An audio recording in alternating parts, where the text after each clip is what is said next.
And Graydon was just trying to peel away, or Rory Keating gets in behind Cameron McJanet. Will this be Cork's first attempt on goal? It is, and Brian Maher gets down well and just manages to keep the ball in play.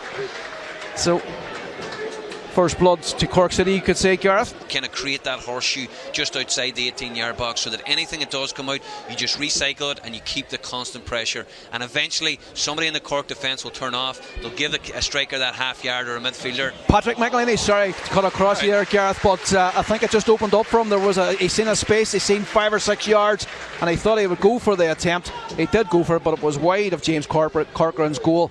So Derry City, with a bit of intent, they're telling Cork that they're not here just to make up the numbers. Walker does well, turns away, but runs into traffic, but he's managed to find Josh Honohan.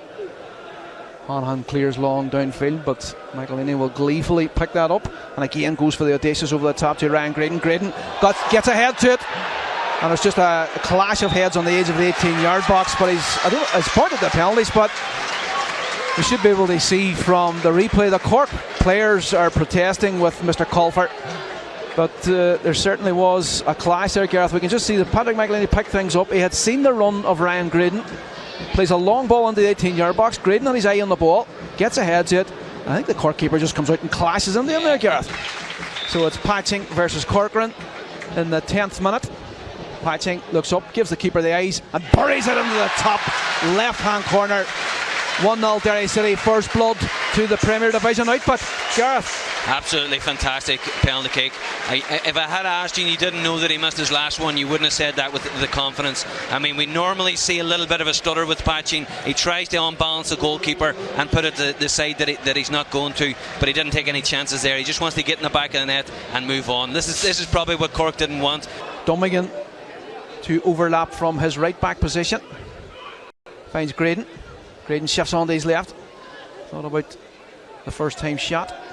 It's back with McElhinney. Kieran Call screaming for it over in that left channel. He does find it eventually. Back to Duffy. Duffy gets his shot away. Oh, it just comes off the post. It's a great shot from Michael Duffy as Dylan McGlade tidies things up. Back to Kevin O'Connor. Back with McGlade. O'Connor clears.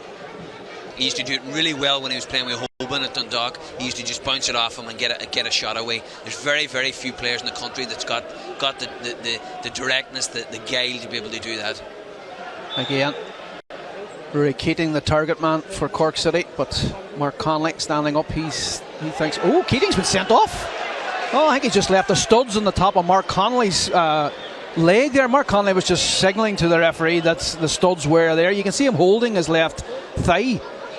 But Gareth, Cork reduced to 10 men in the 50th minute. McElhinney combines with Diallo. Diallo over the top. Oh, it's a great run from Cameron Dummigan.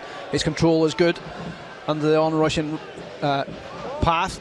And then it's McElhinney with a late hitter. Oh, he was just arriving late inside the 6-yard box. The Cork back four look at each other in anguish there.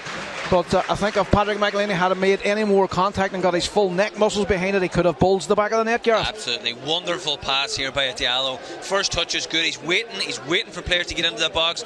Now they're in the box. Great delivery. Patrick McElhinney arriving. Have to give the keeper credit. Kevin and Diallo does well. Diallo just crowded out on the edge of the 18th. Finds McElhinney over to his left. Call into Diallo. That's where you need to be. Dummigan, look where Dummigan is. Cole needs to be on the same side. I don't know why he's sitting in the centre of the pitch. It's going to fall for Diallo, and Diallo buries it into the bottom corner. Opens his Derry City account with a fantastic volley. It just spewed across the Cork City 18-yard line. Derry City 2, Cork 0. Brilliant.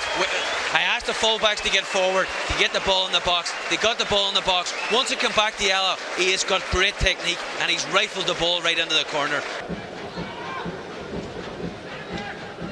Call finds Diallo, and with that, Colfer brings proceedings to a close as both managers exchange a handshake in their respective dugouts, and Derry City progress to the quarter-finals of the Extra.ie FAI Cup for 2022. I think we played quite well in the first half and probably should have had more to show for it at half time. They get a player sent off in the 50th minute after half time, and it was comfortable from then on in, but again, we probably should have capitalised more on the possession that we had.